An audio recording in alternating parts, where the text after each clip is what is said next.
¿Te ha pasado que algunas veces vas a hacer algo diferente? Sientes que estás a punto de tomar un riesgo, de salir de tu zona de confort y de pronto empiezan a aparecer imágenes, imágenes de imposibilidad, imágenes de fantasías donde todo sale mal. ¿Y luego qué ocurre? Tu cuerpo empieza a temblar, tu corazón empieza a palpitar de manera muy acelerada y poco a poco vas sintiendo que eso que quieres hacer es imposible. Después empiezas a generar más imágenes en donde todo sale mal y a partir de eso empiezas a experimentar miedo. Algunas veces eso te lleva a que no solo experimentes miedo, sino pánico, parálisis. Entonces cancelas el evento o simplemente inventas una enfermedad o a veces esa enfermedad es real y ¿sabes qué pasa? Empiezas a generar miedo a que esa catástrofe suceda. Muchas veces lo que empieza a ocurrir es que haces o realizas algunas actividades en donde te atropellas, en donde esas mismas fantasías empiezan a tornarse realidad y aquello que temías algunas veces sucede, pero casi nunca sucede. Por lo tanto, cuando nuevamente te enfrentas a algo diferente, nuevo, lo que empiezas a generar es miedo al miedo. De eso es de lo que vamos a hablar el día de hoy aquí en Conócete. Yo soy Glafira Rocha y recuerda que este es un espacio de reflexión en donde enlazamos la filosofía, la terapia y también la parte creativa a través de la escritura, escribiendo la vida. Miedo al miedo. ¿Cuántas veces te ha sucedido este escenario que he planteado? ¿Cuántas veces has experimentado que ni siquiera es un riesgo tan grande, pero tú ya estás temblando porque crees que todo va a salir mal? Muchas de estas fantasías aparecen a partir de temer que algo te va a pasar que pone en riesgo a tu vida. Por eso empezamos a generar un miedo a esa sensación de miedo. Y lo que ocurre es una doble dimensión. El miedo al miedo todavía nos paraliza más. Recuerda que cuando nosotros tenemos miedo es parte de una condición natural. Hay tres factores de respuesta ante el miedo. Cuando sucede algo en la vida real que no sea en la imaginación, por ejemplo, imaginemos que ahorita en tu casa aparece un tigre, lo que ocurre es que tienes tres respuestas que son las más evidentes, aunque puede haber más. Una de ellas es que si aparece en este momento un tigre, te vas a paralizar. Otra de ellas es que lo puedes confrontar, es decir, pelear con ese tigre. Y otras de las veces, simplemente lo que vas a hacer es huir, corres, ¿ok? Estas tres respuestas ante el miedo, huida, parálisis y confrontación, son las que nos acompañan para tener una respuesta de sobrevivencia. Es natural. El tema es que cuando ese miedo, ese tigre interno no existe, volvemos hacia las mismas respuestas. Huimos de un acontecimiento, es decir, cancelamos aquella cosa que nos impacta o nos dice que es un riesgo, paralizamos, es decir, nos quedamos callados, no decimos nada, hacemos que aquella circunstancia que nos atemoriza o incluso nuestra imaginación aparece, nos paralizamos. O lo siguiente, confrontamos, estamos enojados todo el día o estamos a la defensiva porque creemos que nos van a atacar, cuando desde que nos despertamos estamos generando escenarios de que todo va a salir mal. Y entonces el peor de los temores aparece a través de una profecía autocumplida. Esa profecía autocumplida significa adelantarnos imaginativamente a los hechos donde ocurre un riesgo incluso de muerte, aparentemente solo en la imaginación, Y entonces vamos realizando algunas acciones en la vida real en donde podemos generar que si no es igual, se asemeje a nuestra imaginación terrorífica, fatalista o catastrófica. Pero ¿cómo hacerle a esto? ¿Cómo detener esa fantasía en donde todo sale mal? Y no solo eso, tengo riesgo hasta de muerte. Casi siempre las fantasías, detrás de ese terror está el temor a morir. Y de ahí que produce, ¿qué se produce? Se produce una psicopatología, a veces ya de manera muy profunda y agudizada, como la ansiedad. Hoy vamos a trabajar cómo esa ansiedad, que ya significa miedo al miedo, que nos lleva a una ansiedad y esa ansiedad nos lleva a otra ansiedad, a partir de muchas capas, nos puede generar ya ni siquiera salir de la cama o simplemente no querer salir de nuestra zona de confort o de nuestra zona cómoda, conocida. Y entonces, por ejemplo, algo que nos da terror y que yo estoy a punto de hacer es presentar un examen profesional.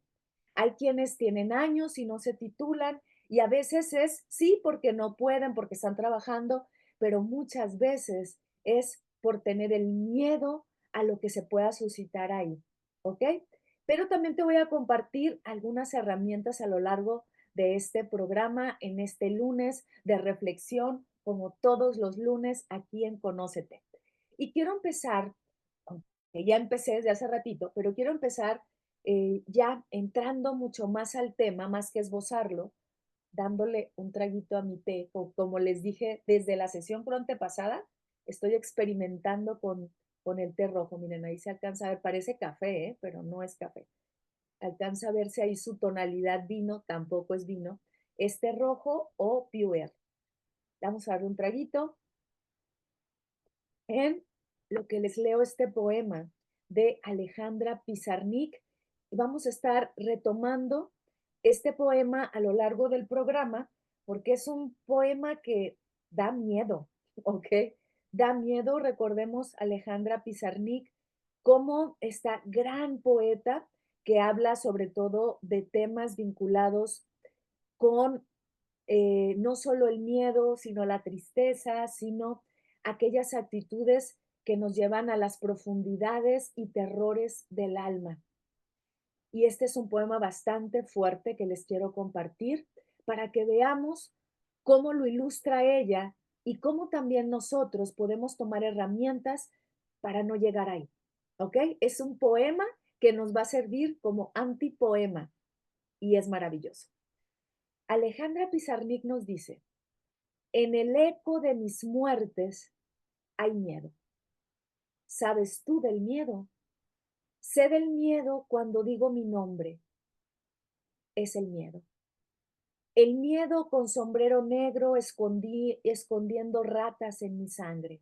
O el miedo con labios muertos bebiendo mis deseos. Sí, en el eco de mis muertes aún hay miedo. ¿Ok? Voy a ir leyéndolo poco a poquito. Déjenme, traigo algo de alergia y me da comezón en la nariz.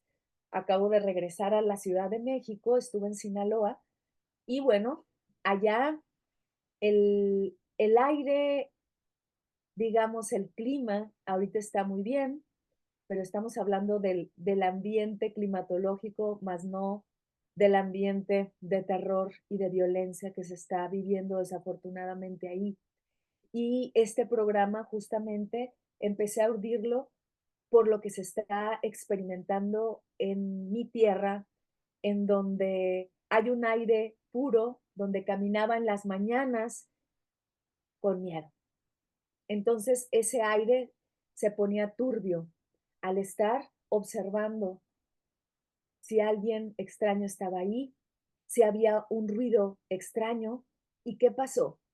Empecé a generar una suspicacia. Puedo decirles que en este momento en Sinaloa, en Culiacán, que es donde se está viviendo esto, no en todo Sinaloa, aunque se dice que sí, hay como localizada esta violencia, desafortunada, por cierto, y claro, ahí no solo es en la imaginación, se va generando una imposibilidad de la existencia por vivir en este terror, pero ¿saben qué pasa? Y lo vi en mi familia, hay una normalización de ese miedo. Y yo, un poco juiciosa o un mucho, decía, bueno, pero no vamos a normalizar la violencia, porque me decían, no pasa nada, que de eso también vamos a hablar, ante este terror que se vive en la ciudad.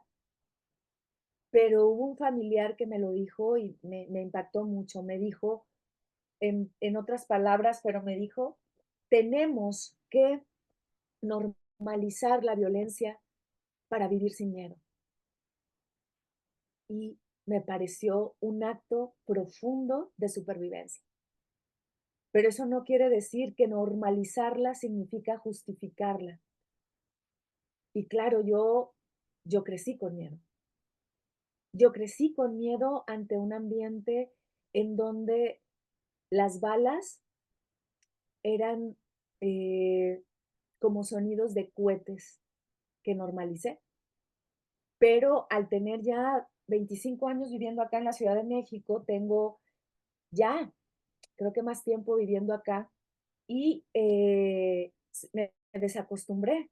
Estuve una semana y al final debo decirles que para poder dejar de sentir miedo, lo normalicé. Pero ¿cómo podemos normalizar ese miedo ante un evento de veras de violencia real? La normalización en este caso no significa justificación, ¿ok? Eso es muy importante. Significa un método de sobrevivencia en donde generas un estado de alerta. Pero de lo que vamos a hablar aquí es de ese estado de alerta implícito que viene desde la fantasía, ¿ok? ¿Para qué? Para que no normalicemos y justifiquemos, sino que aprendamos a vivir con un miedo. Suena muy feo, pero lo tengo que decir, con los miedos reales, no los miedos imaginarios. Ya bastante tenemos con que la vida nos da miedos reales para seguir alimentando nuestras fantasías terroríficas y catastróficas. Fíjense cómo este miedo al miedo se liga con la muerte. En el eco de mis muertes aún hay miedo. Veamos ese verso. En el eco de mis muertes aún hay miedo. Eco de mis muertes, no está hablando de una muerte real. Eco de mis muertes, ¿ok? En el eco de mis muertes. Y me refiero aquí a lo mejor insensiblemente a estas muertes que a lo mejor se aparecen en una noche u otra, es mera especulación, porque por supuesto Alejandra, quien termina en el suicidio, habla de esto de una manera muy real, que yo no me voy a insensibilizar con ello. Te lo hablo de una manera, por supuesto, separada. En el eco de mis muertes, es decir, desde mi interpretación, todas aquellas veces en donde nos representamos una muerte para no aterrizar en la vida, ¿ok? Y esto lo dice Séneca, que es en un gran libro que les he recomendado varias veces, que se llama De la brevedad de la vida, en donde, si yo lo pudiera resumir, Séneca nos dice que necesitamos aprender a vivir, ¿ok? Para dejar de vivir el temor a la muerte. Por eso se llama de la brevedad de la vida. Lejos de empezar a idealizar la muerte, lo que estamos buscando es la idea de porque sabemos que vamos a morir, necesitamos aprender a vivir, ¿ok? Pero ahí está el eco de la muerte. El eco de la muerte nos persigue porque nos dice Heidegger que en el momento de nacer, la muerte ya está al acecho. Y eso es cierto, pero si es algo tan palpable, ¿por qué entonces vivir con ese miedo, sabiendo que va a estar este acecho de la muerte? ¿Cómo vivir sin esos ecos? ¿Ok? Aunque están ahí, presentes. Esta es la gran paradoja de la vida, estar en un lugar en donde sabes que puedes morir por esta violencia que está presente y decir, voy a vivir, es un gran reto. Por eso mis respetos y, híjole, mi admiración a las personas que están ahorita en Culiacán, Sinaloa, viviendo esto y de una manera muy, muy valiente, saliendo todos los días y viviendo con esos ecos de muerte de manera constante, sobreviviendo, porque así es como está mi familia y me da muchísima tristeza. Veamos algo de manera mucho más ya didáctica y psicológica. Este miedo al miedo tiene un nombre, se llama fobofobia. La fobofobia es esta fobia obsesiva que está aterrizada en el miedo constante que nos lleva a una frecuente ansiedad que incluso nos lleva, como les decía, a esta respuesta de parálisis. Hay personas que ya tienen un psicodiagnóstico de fobofobia, una ansiedad disparada en un punto en donde el miedo ya les supera y entonces sufren ya incluso corporalmente ataques de pánico constante o viven en un ataque constante de pánico que conlleva respuestas físicas como palpitaciones, como malestares incluso constantes de sudoración, les lleva a este tipo de vibraciones estomacales en donde incluso les produce que el estómago se suelte a partir de diarreas, les lleva vértigos, mareos, incluso una pérdida de concentración porque tienen miedo al miedo, ¿ok? Esto eh, se interpreta sobre todo en trastornos de ansiedad, de una ansiedad ya que no se puede controlar. Esta fobofobia nos puede llevar a aislarnos, a ya no salir de casa, a ya no tener relaciones interpersonales, a querer llevar una vida muchas veces solo detrás de la pantalla y que ya nos supera. Entonces es ahí donde ya se cataloga como una psicopatología, ¿ok? Esta fobofobia, fíjense el nombre, aparece o ya sale de la mitología griega, que estaba buscando aquí en mis notas para no decirlo mal. Ya saben que me gusta enlazar términos que vienen de la mitología y que nosotros simplemente lo hacemos de manera cotidiana y nos olvidamos que tiene ahí un vínculo con una cuestión simbólica y también creativa, imaginativa y literaria. Entonces, la fobofobia, ¿por qué fobofobia? Ok, todos decimos tenemos fobia, pero ¿de dónde viene esta palabra? Esta palabra justo viene de dos personajes de la mitología griega que son Fobos y Deimos. Son la personificación del temor. Ellos son hijos de Ares y de Afrodita. Ares y Afrodita, recordemos que son los grandes amantes.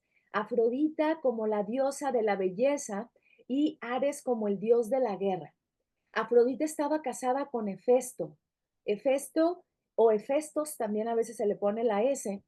Hefesto es el dios, en unas versiones, hermano de Zeus, que diríamos que es el que tiene características físicas deformes y como recompensa a una ayuda que le da a Zeus, Zeus le dice que se case con Afrodita. Y Afrodita, respetando que Zeus es el gran dios, se casa con Hefesto, pero lo engaña con Ares.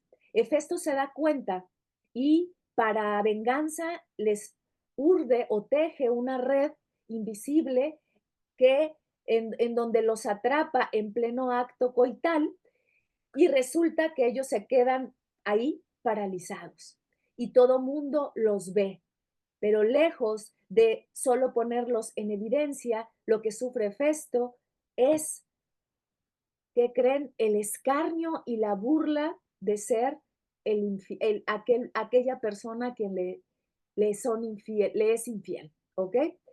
El cornudo, pues.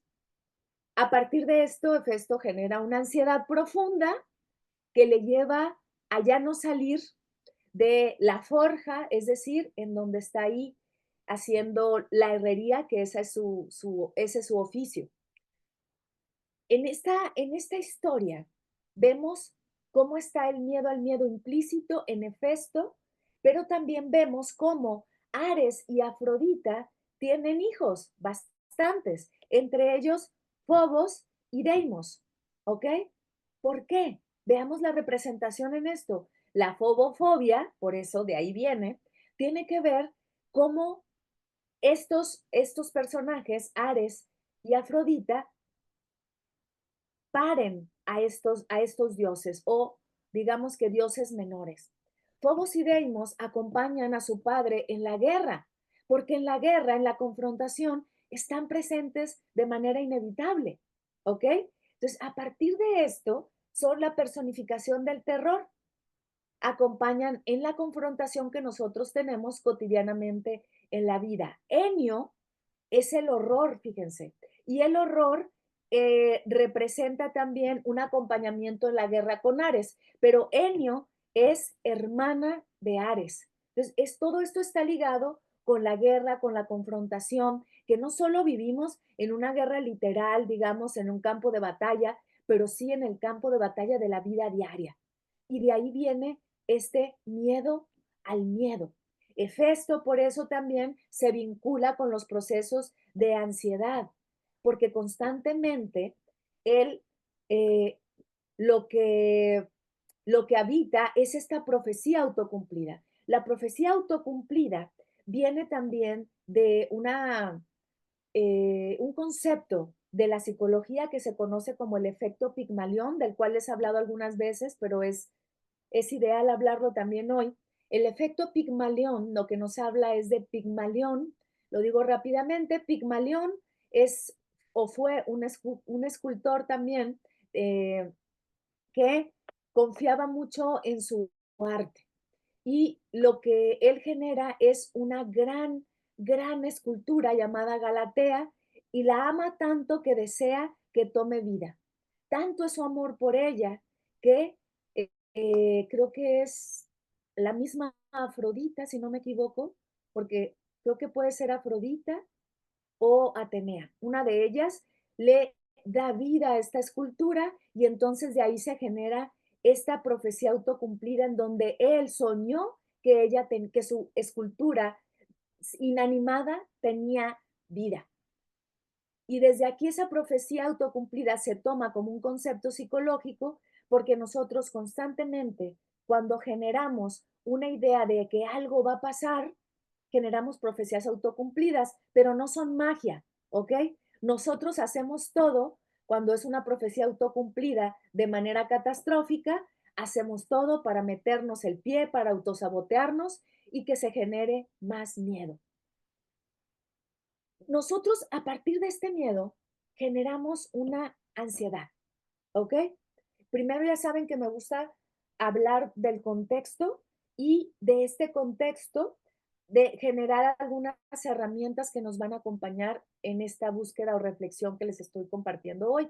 Fíjense cómo este miedo al miedo que se genera a través de una fobofobia o esto que decía el verso de Pizarnik, estos ecos de la muerte que muchas veces nos llevan a confrontar ese miedo o ese riesgo de una manera imaginaria, nos lleva a procesos de ansiedad. Por eso muchas veces es inevitable que cuando yo les he desarrollado la idea o el término del miedo, que en este canal hemos hablado mucho del miedo, ¿eh? Del miedo a equivocarse. Creo que es la primera vez que hablo del miedo al miedo, el miedo como ansiedad. Hemos hablado de las máscaras del miedo. Bueno, hay muchos aquí programas sobre el miedo y este me había faltado, pero es inevitable vincularlo con la ansiedad, porque esta ansiedad nos lleva justamente a generar esta mirada en donde nosotros no queremos tomar riesgos.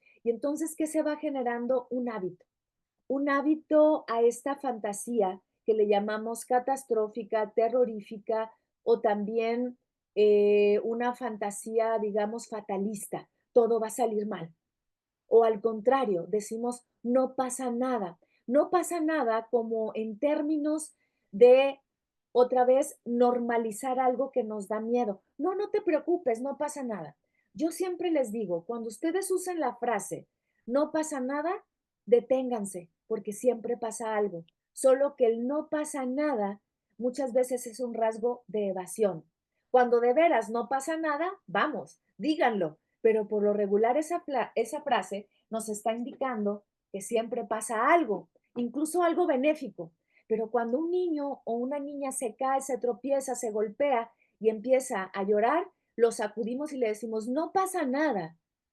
Lo que deberíamos de hacer es preguntar, ¿te pasó algo? Para que pueda expresar de manera clara qué le ocurre. Si lo llevas a ti mismo, ya como un adulto, una adulta, y te preguntas cada vez que dices no pasa nada, ¿qué sí me está pasando? Te vas a dar cuenta que a veces son expresiones de alegría. No, no pasa nada. A veces es una alegría reprimida porque no sabemos ser alegres, pero muchas veces son miedos que no queremos observar. Pero ojo, esta frase también es un mecanismo de cuidado, un mecanismo de defensa, porque muchas veces si yo digo no pasa nada, no voy a entrar en mi panorama catastrófico y terrorífico. Sin embargo, esta ansiedad, como lo hemos visto en otros programas donde hemos hablado de ansiedad, es una personificación de autocuidado. Pregúntate cuando aparezca esta ansiedad, ¿de qué me está cuidando? ¿Qué me está diciendo? A veces la ansiedad que te dice, no vayas, no hagas esto, por favor, detente, seguro te va a pasar algo malo. Ahorita vamos a hablar de la narrativa interna que nos lleva a eso. Esa ansiedad, por lo regular, nos dice, no salgas de tu zona de confort. ¿Ok? Entonces vamos a ver a partir de esto que les quiero ilustrar. Fíjense, escogí esta imagen, me encantó. Miedo al miedo, porque es ese tigre que tenemos en la imaginación que nos está rugiendo todo el tiempo. A veces ese tigre es grande, a veces es pequeño, a veces es un cachorrito que podemos acariciar, pero cuando tenemos miedo al miedo, tiene esta imagen, que no es un bostezo, está a punto de darnos una mordida y de llevarnos a la muerte. Por eso escogí esta imagen. Entonces veamos, déjenme encontrar, ay, ¿cuál es la diapositiva? Oh, ya no la encuentro. Ujú, es esta. Ok, veamos. Hay una ansiedad que nos acompaña cuando nosotros tenemos miedo y les decía también, nos habla de un cuidado. ¿Ok?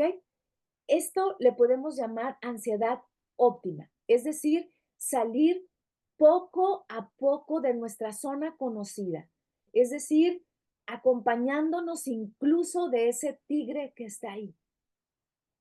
Ese tigre nos puede acompañar porque nos está cuidando, cuidado ahí, cuidado allá, pero necesitamos salir poco a poco. ¿Para qué? Para que no nos lleve a una ansiedad paralizante que nos puede llevar a un estrés que puede ser un pico emocional que se puede representar de manera corporal.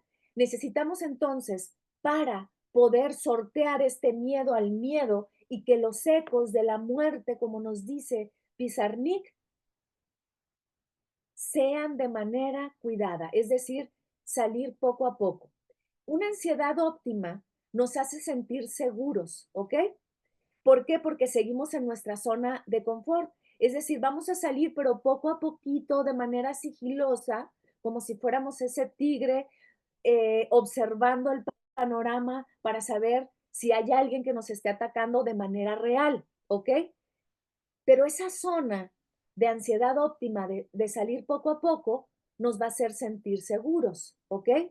Si nosotros nos quedamos demasiado en esa zona de seguridad, corremos el riesgo de que entonces digamos, ay, qué aburrido, ay, no pasa nada. Y eso, curiosamente, nos puede llevar a otra psicopatología, que es la depresión. ¿Por qué? Porque por no salir de nuestra zona de confort, incluso de manera cuidada, nos quedamos en una apatía, en creer que no pasa nada, en un miedo, pero ya no por generar riesgos, sino un miedo porque ya la vida no tiene sentido. Y entonces empieza lo que Kierkegaard, aquí se lo señalo en esta última frase, llama angustia existencial. Esta angustia existencial que sí, perdón, a ver, aquí me estoy confundiendo en algo que quiero ser muy explícita. Kierkegaard nos habla de una ansiedad existencial y de una angustia existencial. Aquí voy a hacer la corrección.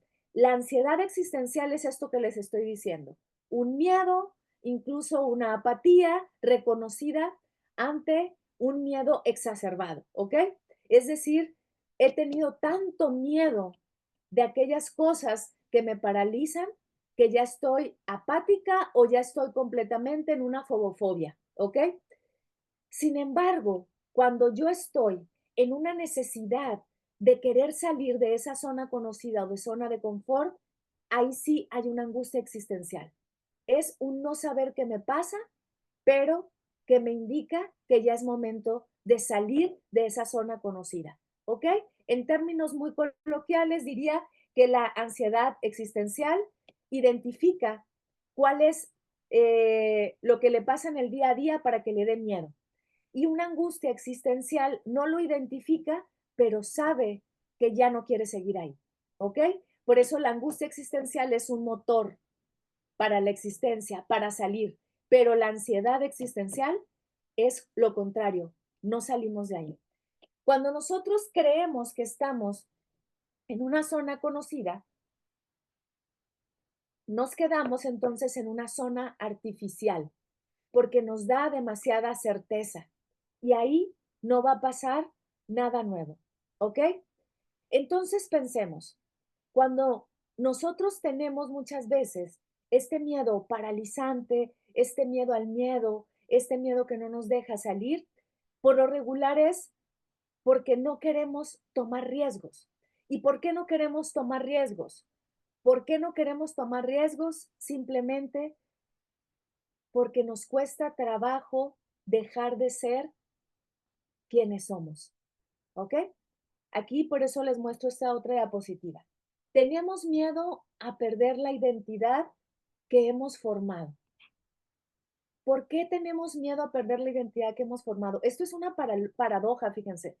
Queremos dejar el miedo, queremos dejar de ser ansiosos, queremos ser valientes, pero ahí, curiosamente, esa es la paradoja, nos sentimos seguros.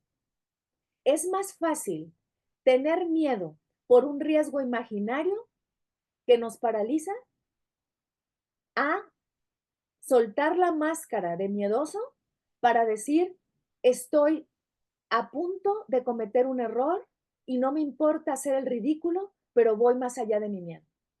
Es más fácil tener esa máscara de miedo en la fantasía que asomarme a una realidad que me dice, deja de ser el que eres. Ese es el tema. Necesito soltar la máscara y la identidad que yo he formado para decir, ya no quiero ser el que soy con todo y miedo. Ese es el primer punto, para empezar a dejar de tener miedo al miedo. Empezar a soltar la máscara que me aleja de la confianza en mí misma. Y para empezar a soltar esa máscara que me aleja de mi propia confianza, necesito renunciar a los beneficios que me da esa máscara. ¿Y cuáles son esos beneficios que me da esa máscara? Bueno, tú solo lo sabes, pero veamos que muchas veces esos beneficios son no tomar riesgos, por supuesto. Necesito renunciar a la idea que yo creo que los otros tienen de mí. Esto es bien rebuscado, pero yo creo que los otros tienen una idea de mí, de ser muy perfecta, de ser una persona muy, digamos, organizada, entonces no puedo equivocarme. ¿Y qué va a pasar? Necesito soltar y renunciar a esos beneficios, a que se den cuenta los demás que me equivoco, a que se den cuenta los demás que puedo ser una persona que no siempre está alegre, que a veces está enojada, a ser una persona que muchas veces eh, puede vulnerarse, por ejemplo, ¿no? Entonces necesito quitarme la máscara y esa identidad que le demuestro a los demás y a mí misma para poder dejar ese miedo al miedo. El primero lo primero que más se nos asoma es miedo al miedo que nos da de soltar esa máscara, ¿ok? Miedo, bueno, más bien la renuncia al perfeccionismo, acercarme a ese misterio de no saber, ¿ok? Saber abrazar la duda, la incertidumbre y tomar riesgos son algunos de los pasos que nos van a llevar a soltar esa máscara y a recuperar la confianza en nosotros. Entonces, cuando yo pongo este tipo de herramientas, pues nadie las quiere llevar. ¿Y qué pasa? Uno, me dejan de seguir. Dos, quieren seguir en su zona conocida y entonces dicen, no, yo lo que necesito es un medicamento, ¿ok? A veces sí es cierto, se necesita, pero muchas veces no. Se necesita, dirían los estoicos, coraje. Una de las virtudes estoicas que hemos hablado en este canal es el coraje visto como una energía de valentía.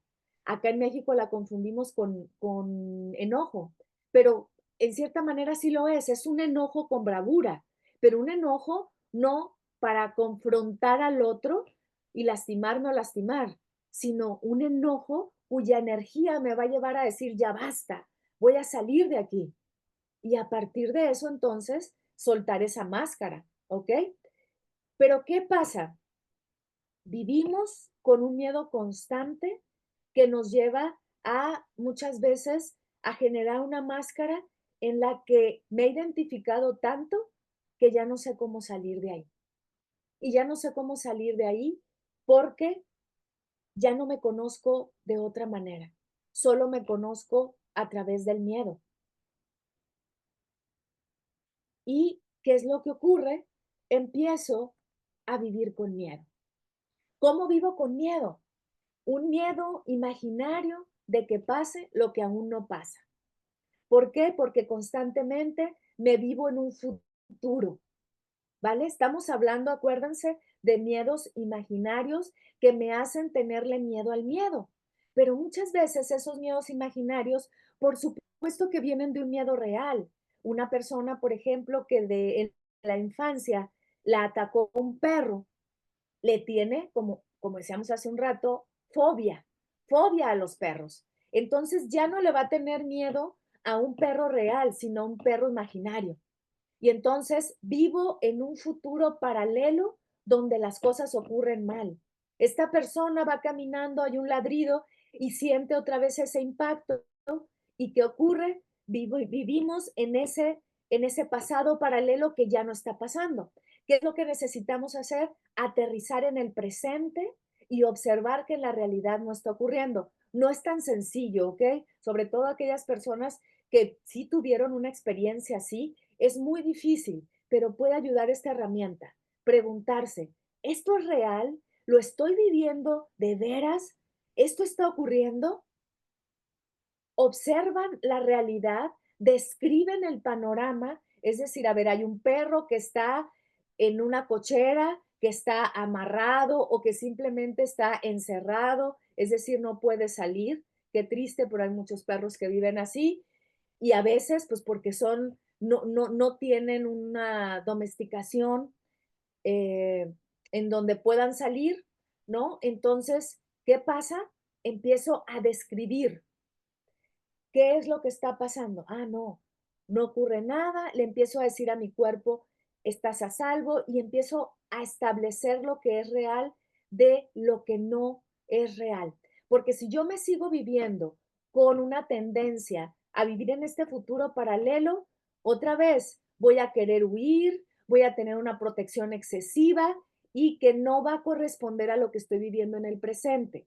¿Qué va a ocurrir por ende? Me voy a preocupar de más, empiezo a tapar vacíos con diversas acciones, como por ejemplo con relaciones tóxicas, con alimentación que ya no me doy cuenta cuando estoy satisfecha, es decir, empiezo a tapar vacíos con alimentos, con relaciones, incluso a veces con el sexo, empiezo a esconderme de la vida, a extremar precauciones. ¿Por qué?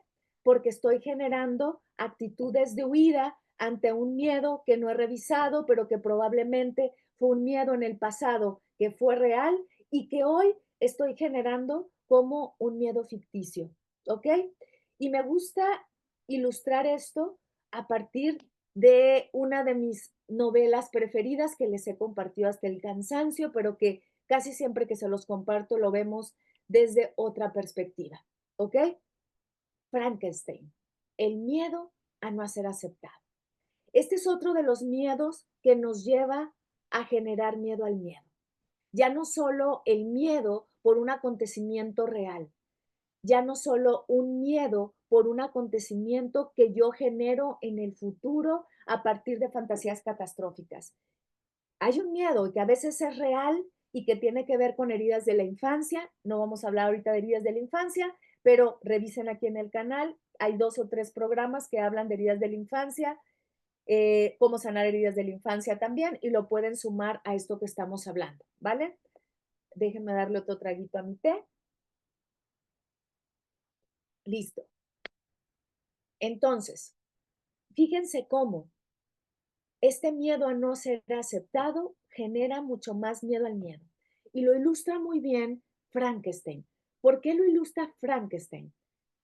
Nosotros conocemos la novela ya de manera muy digerida, de hecho desde la infancia hay versiones que son resumidas, en donde es un monstruo, una criatura que ataca a un pueblo y este pueblo le tiene miedo y entonces es el terror y Frankenstein está hecho por Víctor Frankenstein, que es este científico loco que le dio vida a partir de los restos de cadáveres. Eso lo sabemos en términos ya muy normalizados, ¿no? Pero lo que no sabemos es la profundidad psicológica y filosófica que vivía la escritora de este personaje. Digo de este personaje porque para empezar, Frankenstein, recuerden que en toda la novela no tiene nombre, se llama la criatura. Les ilustro esto para que ustedes vayan recordando, ¿ok? A partir de este lenguaje simbólico y literario, cómo son esos ecos de la muerte que ustedes también tienen a partir de su historia de vida, ¿ok? Fíjense cómo tiene esta simbolía Frankenstein. Los ecos de la muerte que dice Pizarnik, ¿no? Frankenstein está hecho de cadáveres, o sea, de muertos. Le da vida un científico que nunca le da nombre a su criatura, la deja, la abandona, ¿ok? Hay una herida ahí en este personaje que es Frankenstein, la herida del abandono por su creador y su criador. Bueno, más bien no fue criador, nunca lo crió. Hay un miedo a no ser aceptado porque hay una herida de abandono, ¿ok? Esa herida de abandono atraviesa toda la historia porque es un personaje que al principio, cuando empieza a reconocerse en la vida, se da cuenta que cuando se quiere acercar a los seres humanos, lo golpean, le tienen miedo, huyen de él y entonces empieza a generar odio, rencor, estrategias que tienen que ver con herida de rechazo, ¿ok? Huida. ¿Y qué es lo que empieza a ocurrir sin justificar el personaje? Empieza a atacar. Cuando ataca, entonces empieza a generar terror. Pero, ¿de dónde parte esto? De que Víctor Frankenstein, su creador, nunca lo acepta, nunca le pone nombre y por eso a lo largo de toda la historia lo que busca es ser aceptado por su padre y también tener un nombre.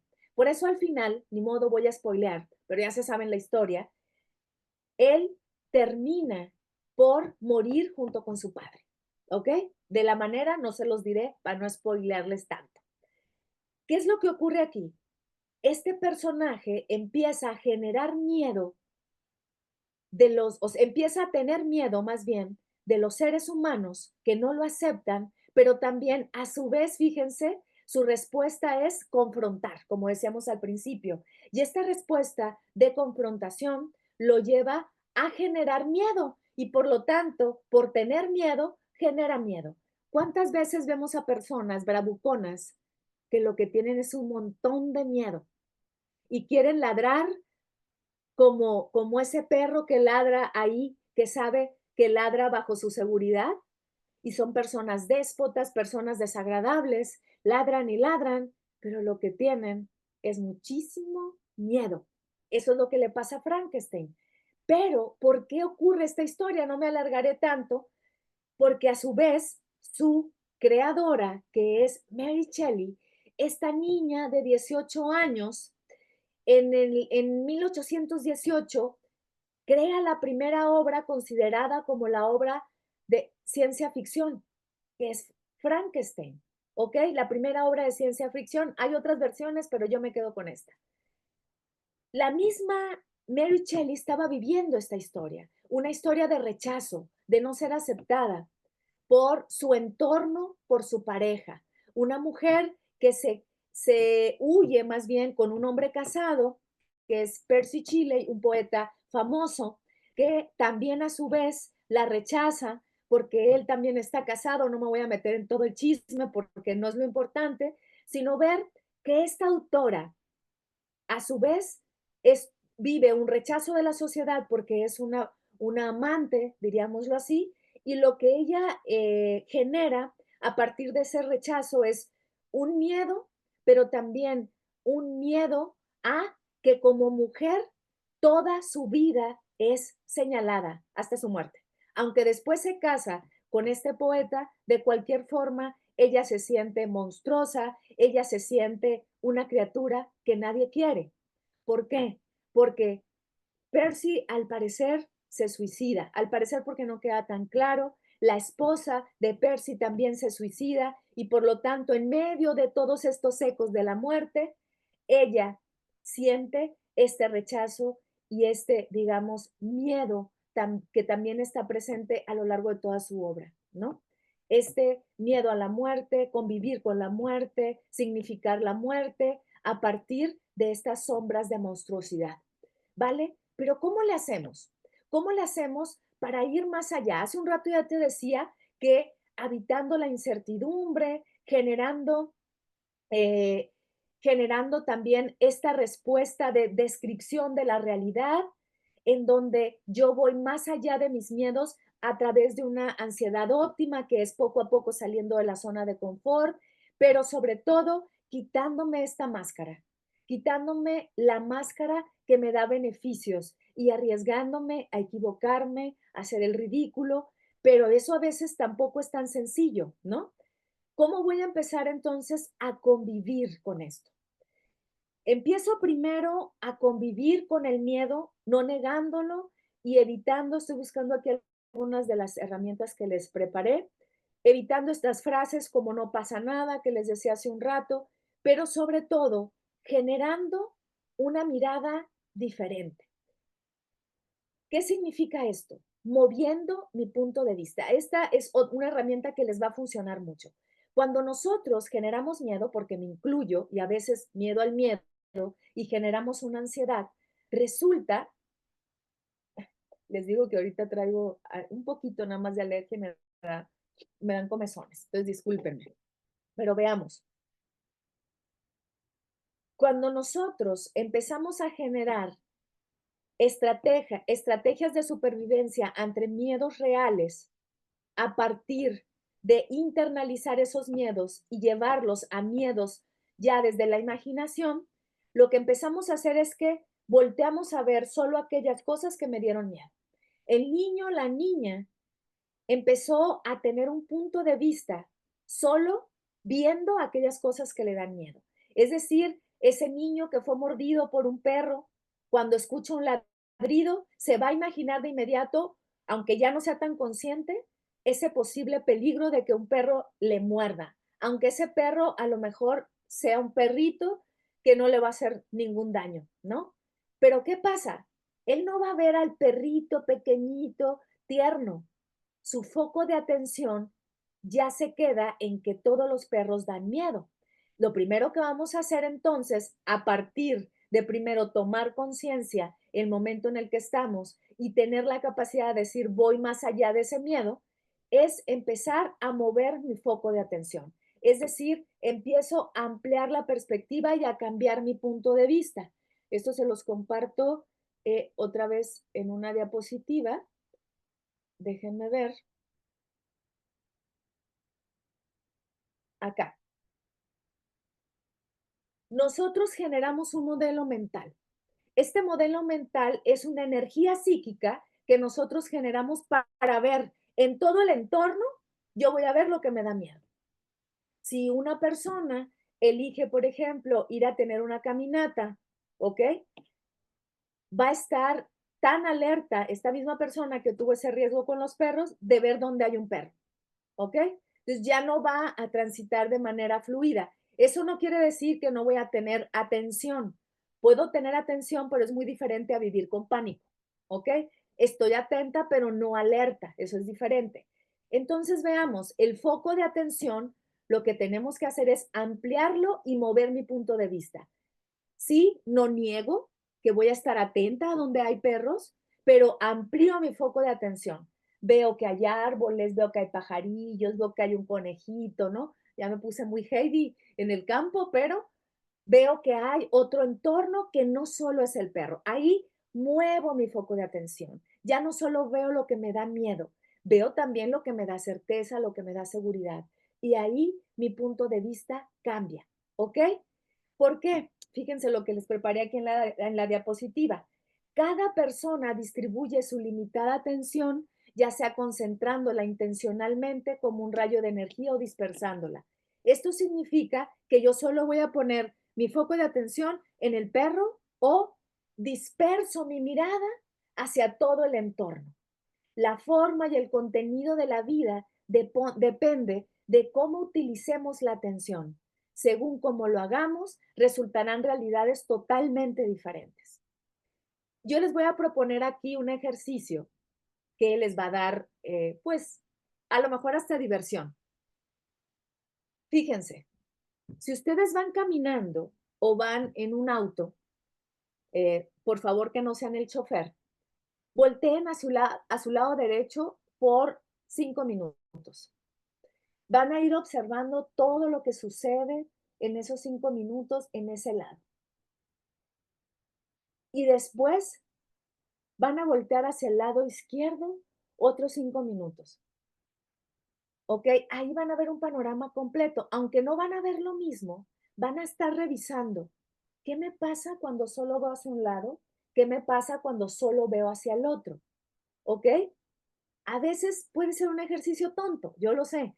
Sin embargo, lo que estamos haciendo ahí es practicar a través literal de la mirada cómo ampliar mi punto de vista. No solo veo un aspecto del paisaje, sino que voy viendo todo lo que ahí me sucede. Entonces, ¿cómo cambio la mirada? Cambio la perspectiva. No solo veo un punto. Empiezo, como dice este ejercicio, tómenle ahí una fotito para que les sirva. ¿Cómo cambiar la mirada? Cambio la perspectiva. Ya no solo veo un punto, ya no veo solo al perro que me hace daño. Es decir, a veces no solo veo la circunstancia que me hace daño, no solo veo ese tigre. Digo, ok, si eso es, me cuestiono, ¿eso es real? Y empiezo a describir el paisaje de manera completa. Una vez que yo describo el paisaje de manera completa, lo que hago es cambiar mi foco de atención. Cuando yo cambio mi foco de atención, mi cuerpo empieza a calmarse. Ya no solo veo lo que me da miedo, sino que también veo aquellas cosas que ya no me dan miedo. Con esto amplío mi panorama y el contexto. ¿Qué voy a hacer con todo esto? Traigo al presente con las herramientas del presente. ¿Qué significa esto? Ya no está el perro que me atemoriza, sino que traigo al presente, es decir, a este momento, aquí y ahora, lo que sí tengo. Ya no soy una niña, mis herramientas del presente es ya no soy esa niña que mordieron, ya no soy ese niño que atacaron. Ya soy una adulta que puede defenderse. Ya tengo herramientas que aprendí a través de mi experiencia. Entonces ya no soy la misma persona. Me recuerdo que ya no estoy en ese ambiente hostil tal vez en el que crecí, sino que yo a lo mejor ya he ido a terapia, a lo mejor ya tengo algunas herramientas en donde yo me puedo sostener a mí misma. ¿Ok? Ahí empiezo a identificar cuáles son las emociones que me provocaron ese miedo y me las traigo al presente. Ah, esas emociones pasadas ya no están, ya no me estoy viviendo ahí. ¿Y qué significa eso? Que voy a ver el problema en el aquí y ahora, pero separada. Ya no estoy revictimizándome, como dice el siguiente punto. Ya no estoy encarnando. ¿Qué es lo que ocurre? Muchas veces cuando yo comparto la experiencia que viví en el pasado, vuelvo a vivir eso, pero lo comparto en primera persona. ¿Qué significa esto? Digo, me pasó esto y esto y esto, y entonces me atacó un perro, y entonces cosas que pueden ser espantosas y que me lastiman, pero lo puedo hacer en tercera persona. ¿Esto qué significa? Fíjense, esta solo es una estrategia para alejarme del miedo. No quiere decir que sea la correcta, ni quiere decir que yo disminuya o minimice lo que me pasó, sobre todo a personas que han vivido una violencia extrema. Lo lamento de antemano a quienes hayan vivido eso y a quienes lo hayamos vivido también, porque me incluyo en algunos temas que, bueno, en otro momento les compartiré. Pero veamos, cuando yo me alejo y lo digo en tercera persona, lo veo en otra perspectiva. ¿Cómo es decirlo en otra persona? Y esto es una técnica muy literaria y también de la programación neurolingüística. Yo me veo en tercera persona y digo, a Glafira le ocurrió que cuando iba caminando un perro le ladró y se asustó. ¿Ok? Entonces, ¿qué digo? Me separo. Pero ahora, cuando digo ahora, ya me hablo en primera persona. Estoy caminando por este lugar y me siento a salvo porque ya soy una adulta. Este cambio de voz nos va a ayudar a que nuestra narrativa interna se separe y que esa película que me cuento o esa novelita que me estoy repitiendo de lo que me da miedo, se separe. Y entonces yo ya no soy la niña, soy la adulta que ve a esa niña. ¿Qué ocurre? Empiezo a darme cuenta que en ese momento yo no tenía herramientas ni fortalezas y fue lo único que pude hacer. La niña que gritó, la niña que se quedó callada muchas veces, pero que no tuvo la culpa porque yo no puedo juzgar el pasado con las herramientas del presente. Y lo que voy a empezar a observar es que el miedo se diluye porque estoy observando y reafirmando mis fortalezas en el presente. ¿Ok? Y aquí va otro ejercicio que les puse ahí como un plus. Cuando estoy describiendo todo mi entorno, ya cambié la perspectiva, ya vi que aquellas emociones del pasado ya no están en el presente, ya me vi en tercera persona, ya no me revictimizo. Lo que empieza a ocurrir es que empiezo a ver la vida de otra manera. Y entonces, aquí viene el siguiente ejercicio. Pregúntate, ¿qué veo diferente de lo que veo siempre en el mismo entorno? Eso nos lleva nuevamente a cambiar la mirada. ¿Cómo cambiamos la mirada desde esa perspectiva? ¿Ok? Cambiamos la mirada justo cuando veo con novedad lo que siempre veo. Yo puedo tener mucho miedo ante un acontecimiento que es muy cotidiano, ¿no? Una persona que tiene que atravesar una calle que le da miedo o simplemente porque se enfrenta con personas hostiles, ¿ok? Y está de alguna manera fijando esa imagen como si no tuviera movimiento. Yo te voy a invitar porque es curiosidad, pero no es tan sencillo mover la mirada, ¿ok? Pero es una estrategia que nos puede acompañar para dejar de tenerle miedo al miedo. Cuando yo fijo esa imagen, ese tigre que les puse al principio, ¿qué es lo que ocurre? Que ese tigre parece que no se mueve. Ese tigre puede ser mi jefe, puede ser mi pareja, puede ser eh, lo que ustedes quieran, un contexto mucho más amplio. Bueno, te estoy invitando a que tengas curiosidad y veas al tigre en todas sus dimensiones. Vas a hacer un esfuerzo y vas a ver algo diferente en esa persona, en esa circunstancia, pero ojo, con curiosidad y con novedad. Puedes ver esa persona, ese tigre que siempre te atemoriza y verlo y decir, bueno, pero por eso les digo que es curioso y a lo mejor hasta tonto. ¿Tiene los dientes diferentes? Oye, ese tigre no siempre está enojado. Ese tigre a veces parece que tiene miedo y no es tan peligroso. Cuando tú ves con novedad lo que te da miedo desde otra perspectiva, deja de tener miedo. Y a veces podemos utilizar la misma imaginación y decir, ay, a lo mejor esta persona o esta circunstancia no es tan riesgosa porque la veo con novedad y curiosidad e incluso comprendo esa circunstancia o a ese tigre y digo, híjole, ¿qué tuvo que haber pasado para llegar a esto? Ojo, eso no quiere decir justificar, eso quiere decir comprender. Comprendo a la persona porque seguramente tiene un panorama mucho más amplio o comprendo ese contexto hostil, ¿no? Por ejemplo, les decía, en Sinaloa hay muchas personas que viven a la defensiva. Okey, incluso yo lo viví yo misma.